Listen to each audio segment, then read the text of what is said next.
Detroit candidate Marine Le Pen. Germany welcomed the results.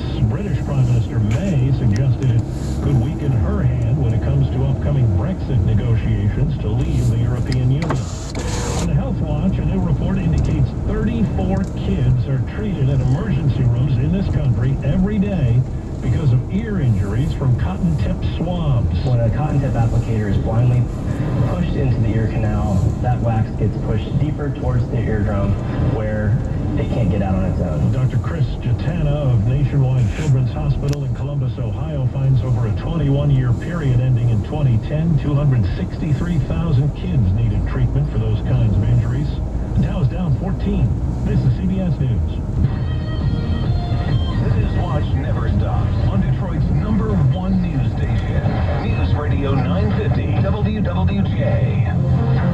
Good morning, and thank you so much for joining us on this Monday. It is May the 8th, and I'm Jackie Page for WWJ News Radio 950. Temperatures today getting up into the cool upper 50s despite sunshine. Another night of frost and freeze, down to 30 to 35 tonight, and then temperatures no better than the low 60s the rest of the week. The complete AccuWeather 5-day on the way. Right now, we've got sunshine and 47 degrees at Detroit Metro Airport. WWJ News Time is now 11:03.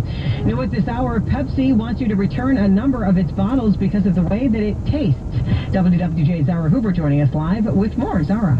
Jackie, PepsiCo is encouraging customers to return certain 16.9-ounce bottles of Pepsi Cola that were sold in Michigan earlier this year. There's no safety issue, but the company says it received 18 complaints of a metallic taste from late February to early April. In March, PepsiCo removed the cola from nearly 200 stores in Michigan. An investigation found small particles of iron and chromium in bottles because of a parts failure in the manufacturing process.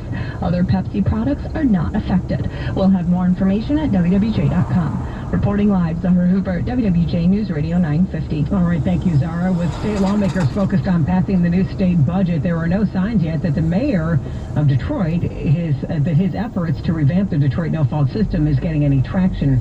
Lansing Bureau Chief Tim Skubic reports that part of the challenge rests with the Detroit Legislative Caucus. Governor Rick Snyder says he'll work with Detroit Mayor Mike Duggan on passing a no-fault reform legislation, but the mayor's having trouble in the Detroit caucus getting yes votes there as well.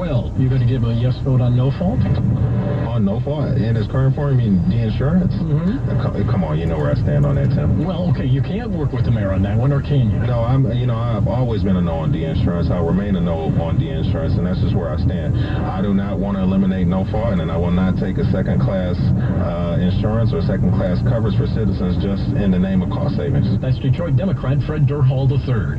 Reporting from Lansing, Tim Skubic, WWJ News Radio 950. GM's Lansing Delta Township plant will be down for a month so that they can retool for a couple of new models. The plant will phase out production of the GMC Acadia crossover after the second shift